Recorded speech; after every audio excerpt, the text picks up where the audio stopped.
an overwhelming sense of pride. It's a massive club and a fantastic club with a lot of wonderful people, and I'm very grateful to be here. I mean, nice to have that stability now after what has been a pretty unstable season for the club at head coach. Yeah, for sure. To be honest, right now I'm looking forward. Everything's forward for me. We've got a fantastic group. There's a fantastic playing squad there that still needs some additions and some smart recruitment. But there's a fantastic staff lineup. There's a lot of people behind the scenes in the club, admin people, management, owners, people that are all pulling in the same direction. So I'm very optimistic and positive about what's to come. In your, time as interim, are you happy with the progress that the squad's made to this point? Happy's probably not the word I'd use. There's definitely a lot of positives around the way we're playing and how quickly the playing group have been able to adapt to the way I want us to play. And mainly positives, to be honest. There's been a lot of progress in a short space of time. But then I guess the detailed side of me sees a lot of the flaws as well and the things that we need to improve, and that's always my focus, is on creating a performance mindset where we're always looking to improve, and that will be obviously what we do looking into this week's game, but then especially in the off season and into pre-season we need to improve in many areas, and we will. So it sounds like you think you've got a pretty big task ahead of you, I guess not only for this weekend but then heading into the next 2 years as well. Yeah, for sure. I'm under no illusions at the challenges that lie ahead, but I'm also very excited and optimistic about embracing those challenges and putting some strategy and some processes in place that are going to give us clarity in the direction we want to play, in the direction we want to go and the way we want to play. That part's very clear to me, and I know what it needs to look like, and I know how hard we're going to have to work to bring that to life. I guess what do you see as your biggest challenge now going forward? Not only for the weekend but also into next year. What do you think is the biggest challenge?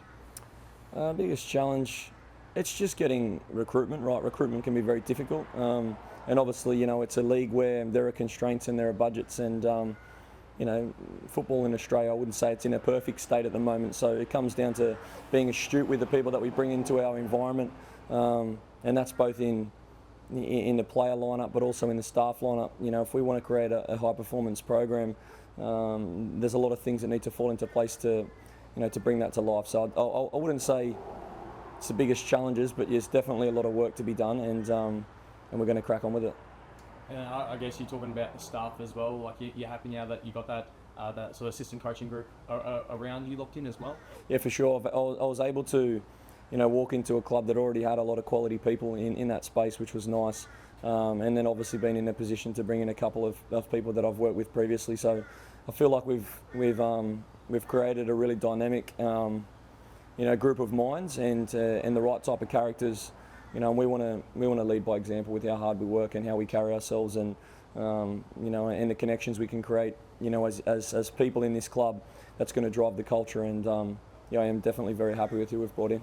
Considering that you guys were in a position to potentially make that top six fairly late into the season, is it I guess a bit of a bitter tie that now I guess this weekend you're not really playing for anything, at least in terms of finals, that sort of thing? Yeah, like I'd be lying if I said that the playing, the football department and the players and staff aren't disappointed that we're not playing finals, but we're aware that we didn't do enough, and that's the reality of the situation, whether it was through change or through turmoil or whatever reasons. We've fallen short, and we know that there's some clear areas we're going to need to improve if we want to play finals football. But I also feel like just being results driven is it's a poor way to go about your business when you're trying to build something.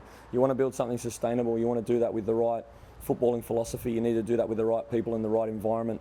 A lot of those things take time to instill, to embed culture. You have to practice what you preach, and that's going to take a little bit of time. But I'm very happy that I now get a long break and then a long pre-season, to implement a lot of the things that we need to change us and push us in the right direction and get back to being that, what Brisbane Roar can be. I've witnessed it and felt it firsthand, what it's like when it's full at Suncorp, and the Brisbane fans are fantastic. They're loyal, they're passionate. We just need to, as a football department, we need to take responsibility, and we need to play in a way that engages those fans and brings out the best in those fans, and then we can become a top football team again.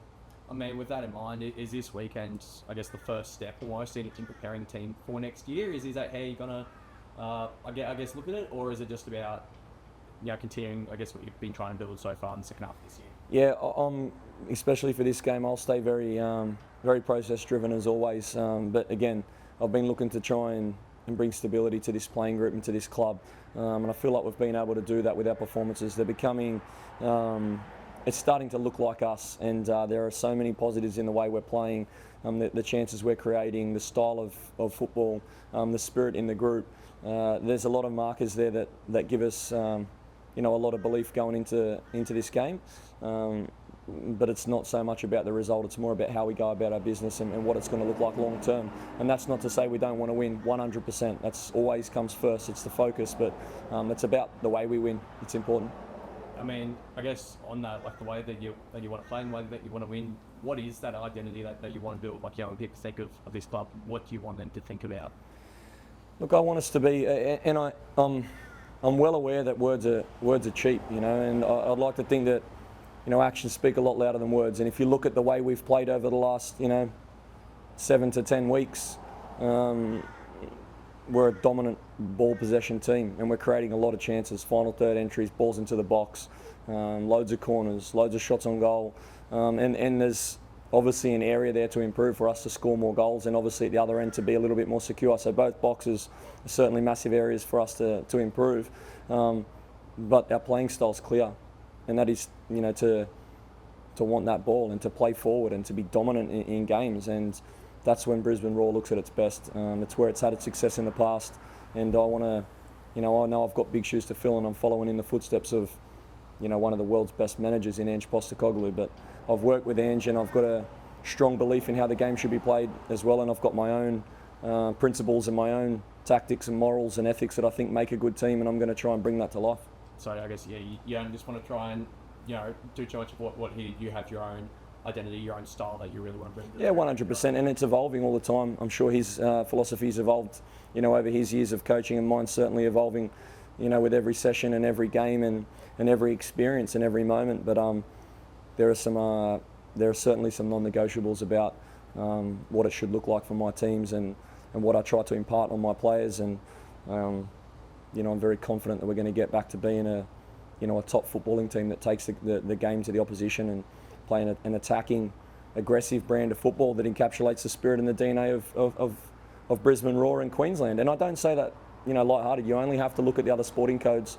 You only have to look back at the success that Brisbane Roar have had. Queensland people, they're together, and we have to play with that togetherness. We have to represent them. We have to make connections with those fans, and to do that, we have to play with a real belief and a resolute mentality to always be in the front foot, and that's what they'll get behind. That's what I believe.